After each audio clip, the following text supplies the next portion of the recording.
পরস্পরকে বোঝার চেষ্টা করেছি।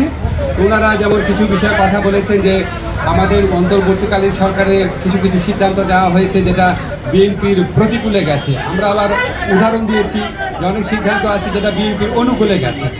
তারপর ওনারা বলেছেন যে রাজনৈতিক হয়রানিমূলক মামলা প্রত্যাহারে বিলম্ব হচ্ছে। আমরা বলেছি যে পাবলিক প্রসিকিউটর অফিস, তারপর হচ্ছে এই পুরা সরকারি আইনজীবীদের অফিসটা এটা পুনর্গঠন হয়েছে মাত্র 3 মাস আগে। 3 মাসের মধ্যে 7,000-এর বেশি মামলা প্রত্যাহার হয়েছে, 16,000-এর মতো মামলা অলরেডি লিস্টেড আছে।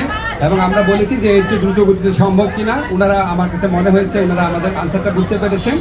ওনারা বলেছেন যে ফ্যাসিস্ট শেখ হাসিনার যে গণহত্যা ছিল সেই গণহত্যার বিচারে বিলম্ব হচ্ছে। আমরা ওনাদেরকে বলেছি যে এর আগের সরকারের সময় যখন বিচার হয়েছিল সেটার সাথে কম্পেয়ার করে দেখিয়েছি কোনো রকম বিলম্ব করা হচ্ছে না।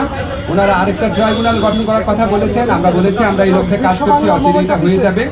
ওনারা বলেছেন যে বিএনপি বাংলাদেশে গত 15 বছর যাবৎ নিরবচ্ছিন্নভাবে নির্যাতিত হয়েছে। অবশ্যই আমরা সেটার প্রতি শ্রদ্ধাবোধ দেখিয়েছি এবং এটা অবশ্যই ওনারা কারেক্টলি বলেছেন।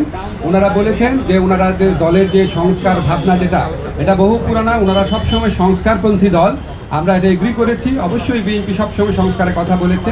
সবচেয়ে বড় কথা, বিএনপি আমাদের এই বিভিন্ন যে সংস্কারের জন্য গঠিত বিভিন্ন কমিশন আছে, বিশেষ করে ঐক্যমত্য কমিশনের যে প্রস্তাবাবলী আছে সেটা ক্ষেত্রে বিএনপি অত্যন্ত পজিটিভ এবং ইতিবাচক একটা রেসপন্স দেখিয়েছে। তারা বলেছেন যে তারা এই 2-3 দিনের মধ্যে ঐক্যমত কমিশনের সাথে মিটিংয়ে বসছে এবং অধিকাংশ সংস্কার প্রস্তাবের সাথে তারা ঐক্যমত পোষণ করে এবং জুলাই চার্টার খুব দ্রুত প্রণীত হয়ে যাবে, এটা তারাও আমাদেরকে আশ্বাস দিয়েছে। আমাদের কাছে মনে হয়েছে বিএনপি সংস্কারের ব্যাপারে অত্যন্ত আন্তরিক। একটা ব্যাপার বলেন, আমরা একটা ক্যাটাগরিক্যালি বলেছি যে যেটাই বলুক না কেন আমাদের প্রধান উপদেষ্টা জাতির উদ্দেশ্যে দেওয়া ভাষণে বারবার যেটা রিপিট করেছেন সেটাই দলের অবস্থান। সেখান থেকে অন্য কেউ যদি বেফাস কথা বা অন্যরকম নিজস্ব বিবেচনা শুধু কথা বলেন সেটাতে তারা যেন বিভ্রান্ত না হন। আমাদের প্রধান উপদেষ্টা ডক্টর মোহাম্মদ ইউনূস উনি প্রথম থেকেই বলেছেন ডিসেম্বর থেকে জুন। আজকে আলোচনায় আমরা কয়েকটা বিষয় স্পষ্ট করেছি, সেটা আপনাদের বলি। একটা হচ্ছে ডিসেম্বর থেকে জুন মানে যে আমরা ইচ্ছা করে দেরি করে করে মে বা জুন মাসে ইলেকশন করবো সেটা না।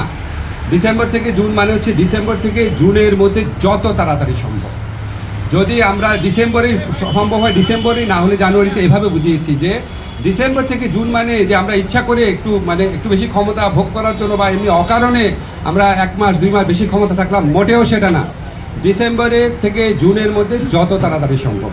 এখন ওনারা একটু জানতে চেয়েছে যে সংস্কার যদি হয়ে যায় এত দেরি করার মানে কি আছে। আমরা ব্যাখ্যা করে বুঝিয়েছি জুলাই চার্টার প্রণীত হলেও যে প্রয়োজনীয় আইনগত ব্যবস্থা, নীতিগত ব্যবস্থা সেগুলি গ্রহণ করতে মাঝে মাঝে সময় লাগে। যেমন একটা এক্সাম্পল দিয়ে বলেছি, এই যে ডিজিটাল সুরক্ষা আইন, এটা